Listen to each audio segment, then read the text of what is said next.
ശബരിമല സ്വർണ്ണപ്പാളി കവർച്ചയിൽ SITയുടെ പരിശോധന. സന്നിധാനത്താണ് പരിശോധന നടക്കുന്നത്. ഹൈക്കോടതി നിർദ്ദേശമനുസരിച്ചാണ് സ്വർണ്ണപ്പാളികളുടെ ശാസ്ത്രീയ പരിശോധന. വിവരങ്ങളുമായി വി വിനോദ് ചേരുന്നുണ്ട് സന്നിധാനത്ത് നിന്ന്. വിനോദ്, ഇവിടെ ഹൈക്കോടതി നിർദ്ദേശമനുസരിച്ചാണ് ഇപ്പോൾ കാര്യങ്ങൾ ഈ SITയുടെ പരിശോധനയും അന്വേഷണവും നടക്കുന്നത്. ഇപ്പോഴെന്താണ്, ഇപ്പോഴും SITയുടെ പരിശോധന അവിടെ തുടരുകയാണോ?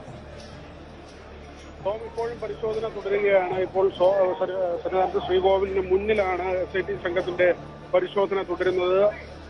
വശങ്ങളിലെ പാളികൾ അഴിച്ചെടുത്തു, അതോടൊപ്പം തന്നെ കട്ടളപ്പാളിയും ഇപ്പോൾ അഴിച്ചെടുക്കുന്നുണ്ട്. കഴിഞ്ഞ ദിവസം തന്നെ ഈ അന്വേഷണ സംഘം ഇവിടെ എത്തിയിരുന്നു. ആദ്യം രേഖകളാണ് പരിശോധിച്ചത്. തുടർന്നാണ് ഇന്നിപ്പോൾ ഈ വൃശ്ചിക 1 പരിശോധനയുമായി ഇപ്പോൾ അന്വേഷണ സംഘം മുന്നോട്ട് പോകുന്നത്. രാവിലെ മുതൽ തന്നെ വലിയ ഭക്തജന തിരക്ക് ഇവിടെ അനുഭവപ്പെടുകയായിരുന്നു.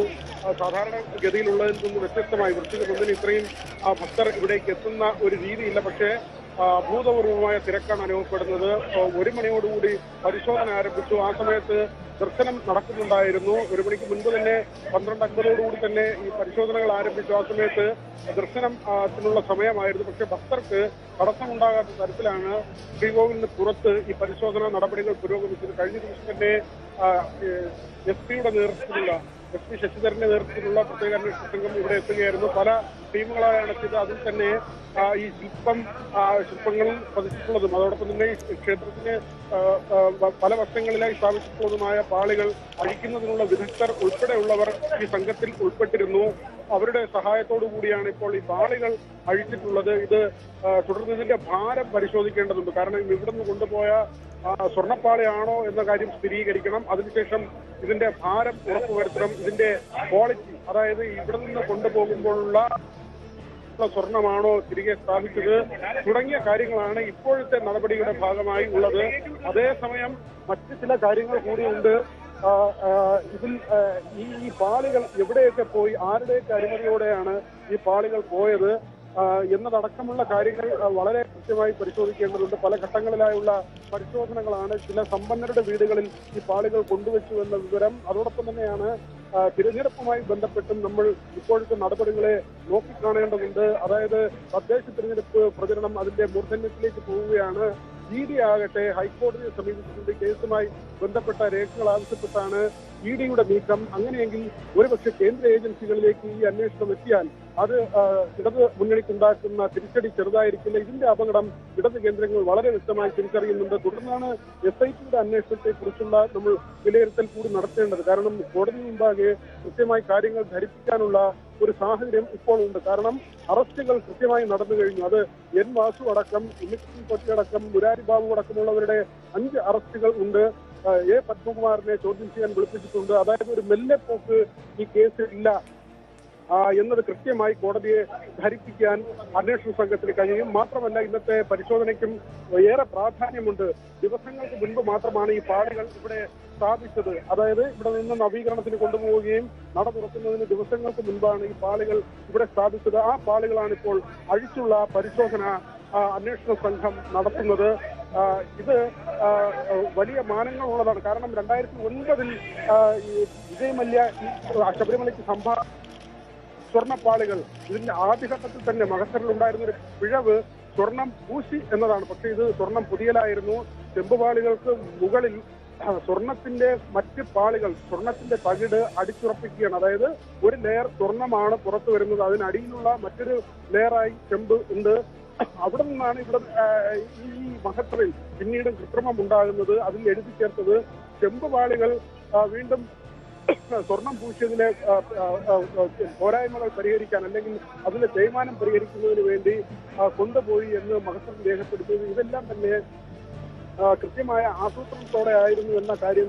അങ്ങനെയെങ്കിൽ വിനോദ്, എന്തായാലും വിനോദ് സൂചിപ്പിച്ചതുപോലെ ഉന്നത തലത്തിലൊരു ഗൂഢാലോചന നടന്നിട്ടുണ്ട് എന്ന് കൂടി സംശയിക്കണം. പ്രത്യേകിച്ച് ഇപ്പോഴത്തെ SITയുടെ ഈ പരിശോധന അതിനിർണായകമാണ്. എന്തൊക്കെ കാര്യങ്ങളായിരിക്കും പരിശോധന? കാരണം ദ്വാരപാലക ശില്പങ്ങളിലെ സ്വർണ്ണപ്പാളിയും ശ്രീകോവിലിൻ്റെ വലതുഭാഗത്തെ പാളികളും നീക്കം ചെയ്തുകൊണ്ടാണ് ഇപ്പോഴത്തെ പരിശോധന നടക്കുന്നത്. ഈ പരിശോധനയ്ക്ക് ശേഷം ഇവ തിരികെ പുനഃസ്ഥാപിക്കുമെന്ന് പറയുന്നുണ്ട്. ഇന്ന് തന്നെ ഇതിന്റെ നടപടിക്രമങ്ങൾ പൂർത്തിയാകുമോ? ടോം, നമുക്ക് മനസ്സിലാക്കാൻ കഴിയുന്നത് ഈ പാളികൾ അഴിച്ച് ഇതിന്റെ ഒരു ഭാരം പരിശോധിക്കുക എന്ന നടപടിയാണ് ആദ്യത്തേത്. തുടർന്ന് ഈ പാളികൾ കൊണ്ടുപോകുമ്പോൾ ഇതിന്റെ പ്യൂരിറ്റി പരിശോധിക്കുക എന്നതുകൊണ്ട് ആദ്യം ഇവിടെ സംഭാവനയായി ലഭിച്ച സ്വർണം തന്നെയാണോ അക്കാര്യം ഉറപ്പുവരുത്തേണ്ടതുണ്ട്. അതിൽ എത്രമാത്രം കുറവുണ്ട് എന്നതടക്കമുള്ള കാര്യങ്ങൾ പരിശോധിക്കണം. കാരണം ഈ നടപടികൾ കൈകാര്യം ചെയ്ത സ്മാർട്ട് ക്രിയേഷന്റെ ഏറ്റവും ഒടുവിൽ അവിടുത്തെ ഉടമയുടെ ഉൾപ്പെടെ വെളിപ്പെടുത്തൽ വന്നത് ഇതിൽ നിന്ന് ഈ നവീകരണത്തിന് കൊണ്ടുവന്നതിൽ നിന്ന് സ്വർണം ഉരുക്കി പെട്ടിയിലാക്കി കൊണ്ടുപോയി എന്ന മൊഴിയാണ് പിന്നീട് നൽകിയത്. അതായത് കൃത്രിമത്വം നടന്നു, കൊള്ള നടന്നു എന്നത് പകൽ പോലെ വ്യക്തമായ കാര്യമാണ്. അതിൽ ആർക്കൊക്കെ ഇടപെടലുണ്ട്, ആരൊക്കെ അതിന്റെ പങ്കുപറ്റി എന്നതാണ് ഇനി അറിയാനുള്ളത്. കാരണം കൊള്ളയെക്കുറിച്ച് ഇതിൽ യാതൊരുവിധ സംശയവുമില്ല. കൊള്ള നടന്നു എന്നത് വളരെ സ്പഷ്ടമായ കാര്യമാണ്. ഇത് പല സമ്പന്നരുടെ വീടുകളിൽ കൊണ്ടുവച്ചു. അതിനുള്ള അനുമതി ആര് നൽകി? ഈ സുരക്ഷയില്ലാതെ ഇത്രയും അമൂല്യമായ വസ്തുക്കൾ ഇവിടെ നിന്ന് എങ്ങനെ ഒരു ഇന്നോവ കാറിൽ കൊണ്ടുപോകാൻ കഴിഞ്ഞു? എറണാകുളത്തും ചെന്നൈയിലും ബാംഗ്ലൂരും അടക്കം പലരുടെ വീടുകളിലായി ഇത് എങ്ങനെ എത്തി? അവിടെ കൊണ്ടുവയ്ക്കാൻ ഇത്രയും ഈ 58 ദിവസത്തെ ഒരു ദൈർഘ്യം എടുത്തത് നവീകരിച്ച് കൊണ്ടുവരുന്നതിന്. അങ്ങനെയെങ്കിൽ ഈ കാലയളവിൽ ഇതെല്ലാം എവിടെയാണ് പോയത്, എവിടെയൊക്കെ കൊണ്ടെത്തിച്ചു തുടങ്ങി ഒട്ടനവധി ചോദ്യങ്ങളുണ്ട്. ഇതിന് പിന്നിൽ പ്രവർത്തിച്ചത് ആര് എന്നതടക്കമുള്ള കാര്യങ്ങളുണ്ട്. അവിടെയാണ് ഈ അറസ്റ്റുകളുടെ പ്രാധാന്യം. എൻ വാസുവിനെ ഉൾപ്പെടെ അറസ്റ്റ് ചെയ്യുമ്പോൾ ഈ അറസ്റ്റ് നടപടികൾ ഉന്നതങ്ങളിലേക്ക് പോകുന്നു എന്ന് തന്നെയാണ് വ്യക്തമാകുന്നത്. അവിടെ അവരുടെ മൊഴികൾക്ക് വളരെ പ്രാധാന്യമുണ്ട്. മഹസറിൽ വ്യാജമായ കാര്യങ്ങൾ എഴുതി ചേർത്തത് ആരുടെ നിർദ്ദേശപ്രകാരമാണ് എന്നത് വ്യക്തമാകണം. ഈ തെറ്റായ വിവരങ്ങൾ എഴുതിയിട്ടും അതിനെ എന്തുകൊണ്ട് ഈ ഉന്നതങ്ങളിൽ ഉണ്ടായിരുന്നവർ എതിർത്തില്ല? അതിനുള്ള മറുപടി ലഭിക്കണം.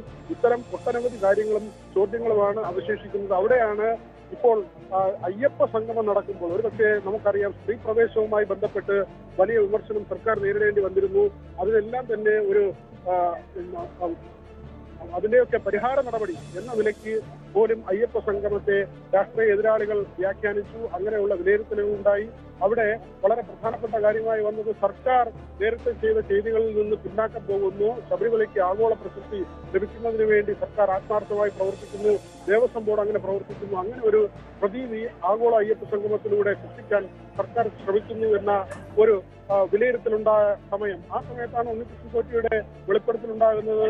ഈ ശബരിമലയിലെ ദ്വാരപാലക ശില്പത്തിന് താഴെയുള്ള പീഠം കാണാനില്ല, ഒരു പീഠത്തിന്റെ കുറവുണ്ട് എന്ന വളരെ ഞെട്ടിക്കുന്ന ഒരു വെളിപ്പെടുത്തലുണ്ടാകുന്നത്. ഈ വെളിപ്പെടുത്തലിന്റെ അന്വേഷണത്തിൽ പിന്നീട് കണ്ടെത്തിയത് ഉണ്ണികൃഷ്ണൻ പോറ്റിയുടെ തന്നെ ബന്ധുവിന്റെ വീട്ടിൽ നിന്ന് ഈ പീഠം കണ്ടെത്തുന്ന ഒരു സാഹചര്യമായിരുന്നു.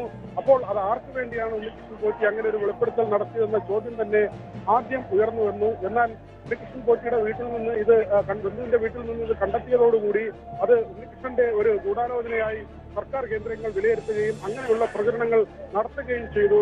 പക്ഷേ അവിടെ കൊണ്ട് കാര്യങ്ങൾ അവസാനിച്ചില്ല എന്നതാണ് ഇതിലെ ഏറ്റവും പ്രധാനപ്പെട്ട കാര്യം. പിന്നീട് ശബരിമലയിൽ നിന്ന് ഈ സന്നിധാനത്ത് ശ്രീകോവിലിൽ നിന്ന് സ്വർണ്ണപ്പാളികളടക്കം പുറത്തേക്ക് കൊണ്ടുപോയി ഉണ്ണികൃഷ്ണൻ പോറ്റി എന്ന വിവരമാണ് വെളിയിൽ വന്നത്. എങ്ങനെ ഉണ്ണികൃഷ്ണൻ പോറ്റി ഇവിടെ നിന്ന് കൊണ്ടുപോകാൻ സാധിച്ചു എന്ന ചോദ്യം അവശേഷിച്ചു. ഇവിടെ ഒരു സഹായിയായി കടന്നുകൂടിയ ആളാണ്. ഇവിടെ ഏതെങ്കിലും തരത്തിൽ കീഴ്ശാന്തി പോലും ആയിരുന്ന ആളല്ല. ഇവിടെ ഒരു കീഴ്ശാന്തിയുടെ സഹായിയായി എത്തിയ വ്യക്തിയാണ്. പിന്നീട് ശബരിമലയിൽ ഈ സർവ്വസ്വത്തും കൈകാര്യം ചെയ്യുന്ന നിലയിലേക്ക്, ശ്രീകോവിലിന്റെ സാധനങ്ങൾ വരെ കൈകാര്യം ചെയ്യുന്ന നിലയിലേക്ക് മാറിയത്. അതിന് ഒരാൾക്ക് ഒറ്റയ്ക്ക് കഴിയുമോ എന്ന ചോദ്യമാണ്. സഹായവും ഇല്ലാതെ കീഴ്ശാന്തിയുടെ സഹായിയായി, പ്രത്യേകിച്ച് അങ്ങനെ എന്തെങ്കിലും യോഗ്യത ഇല്ലാതെ വന്ന ഒരാൾ ഇവിടെ ഏറ്റവും സുപ്രധാനമായ തീരുമാനങ്ങൾ എടുക്കുകയും അവിടെ ഈ ശ്രീകോവിലിന്റെ സ്വർണ്ണപ്പാളികളും ദ്വാരപാലക ശില്പത്തിൽ പൊതിഞ്ഞ പാളികളും ഒക്കെ തന്നെ കൊണ്ടുപോകുന്ന തരത്തിലേക്ക് ഒരു വമ്പനായി മാറിയത് എങ്ങനെ എന്ന ചോദ്യത്തിനുള്ള ഉത്തരമാണ് തേടുന്നത്. അവിടെയാണ് ഈ അന്വേഷണത്തിന്റെ പ്രസക്തി. SITയുടെ അന്വേഷണം വളരെ വേഗത്തിലുള്ളത് തന്നെ നമുക്ക് പറയേണ്ടി വരുന്നു. കാരണം ഈ ചോദ്യം ചെയ്യലിനൊക്കെ 2 or 3 തവണ നോട്ടീസ് കൊടുത്തിട്ടും എത്താതിരുന്ന ആളുകളെ അറസ്റ്റ് ചെയ്യുന്ന നിലയിലേക്ക് കാര്യങ്ങൾ പോയിരുന്നു. പത്മകുമാറിനോടാണ് ഏറ്റവും ഒടുവിൽ ചോദ്യം ചെയ്യലിന് ഹാജരാകാൻ ആവശ്യപ്പെട്ടുള്ളത്. പത്മകുമാർ പല കാര്യങ്ങൾ പറഞ്ഞ് അതിൽ നിന്ന് ഒഴിഞ്ഞു മാറുന്ന സാഹചര്യമുണ്ട്. പക്ഷേ അതൊന്നും തന്നെ ഇപ്പോഴത്തെ ഒരു സാഹചര്യത്തിൽ SIT മുഖവിലേക്കെടുക്കുകയോ അങ്ങനെ എന്തായാലും നിർണായക നീക്കമാണ് SITയുടെ ഭാഗത്തുനിന്നുണ്ടാകുന്നത്. സന്നിധാനത്ത് പ്രത്യേക അന്വേഷണ സംഘത്തിന്റെ പരിശോധന നടക്കുകയാണ്. കാരണം ഏതൊക്കെ രീതിയിലുള്ള ക്രമക്കേടുകൾ നടന്നിട്ടുണ്ട്, ആർക്കൊക്കെ ഇതിൽ പങ്കുണ്ട്, ഇക്കാര്യങ്ങളിലാണ് പ്രധാനമായും പരിശോധിക്കുന്നത്. എന്തായാലും നാളെ ജയശ്രീയുടെ അറസ്റ്റുമായി ബന്ധപ്പെട്ട ഹൈക്കോടതിയിൽ നിന്നും തീരുമാനമുണ്ടാകും. അതായത് ചൊവ്വാഴ്ച വരെ അതായത് നാളെ വരെയും അറസ്റ്റ് തടഞ്ഞിട്ടുണ്ട്. നാളെയാണ് ജയശ്രീയുടെ മുൻകൂർ ജാമ്യാപേക്ഷയിൽ ഹൈക്കോടതി വിധി പറയുക. അതോടൊപ്പം തന്നെ എ പത്മകുമാറിൻ്റെ അറസ്റ്റും, അതായത് അദ്ദേഹത്തെ ചോദ്യം ചെയ്യാനുള്ള നീക്കങ്ങൾ ഉടൻ തന്നെ ഉണ്ടാകുമെന്നാണ് സൂചന. അങ്ങനെയെങ്കിൽ അറസ്റ്റിലേക്ക് വരെയും കാര്യങ്ങൾ നീങ്ങിയേക്കാം. കൊച്ചിയിൽ റോഡരികിൽ കിടന്നുറങ്ങിയ ആളെ തീ കൊളുത്തി കൊലപ്പെടുത്താൻ ശ്രമം. ആ വാർത്തയിലേക്ക് എത്താം ഇടവേളയ്ക്ക് ശേഷം.